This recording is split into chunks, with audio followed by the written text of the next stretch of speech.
kushiyana imbono uMshazana etshena ngqo uMax Makhanya ukuthi ke lento ayenzayo yokuncolisa umsebenzi kaKhuzani iwrong. Akusho mina, kusho uMshazana atshena ke lapha ke uMax Makhanya odume kakhulu naye uMax ku TikTok. Awuyizwele nanto udaba oluphelela kwisiqiniseko esemedia. Uma ubona ukuthi uKhuzani sawenze lento eyadala ukuthi nomlandeli sheka phela mfowethu. Ningezuzo sibanga nomsindlani nokungithi nina hayi uKhuzani this keyboard kanjani cha. Uma ungasana nalesi style mfowethu xhumana nezinduna sekuzosela message yakho. Ningezi la social media nizonika uKhuzani lokungithi uKhuzani yayi mina ngomlandeli wendlamlenze oqina kanjani kodwa ukuthi hayi gede man hawu gede nje indaba yeni bafowethu ayinikhule man ayinhlaniphi bafowethu professionalism ibalulekile uyabona ibalulekile bese kuba khona lo mfolo ethi uMax anginendaba noma engathi wemfowethu iyenyanyisa nje lento yakho mina ngizokutshela nje mfowethu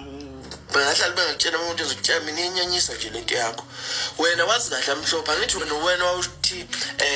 kade ufonelwe indlamlenza wena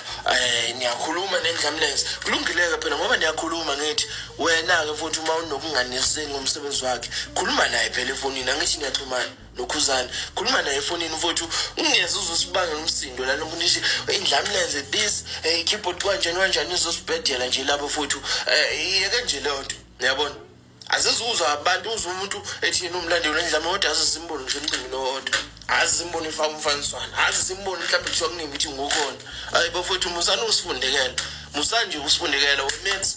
lokho akusebenza inkabe yami angikulawuli mfowethu umdala ngihlonipha kodwa lokho akusebenza mfowethu akukwazi ukuthi ungafika la TikTok ube wazi kahle amhlophe ukuthi kunebandla vele hlezi ligadile ukuthi uKhuzani wenzani kunebandla hlezi ligadile ukuthi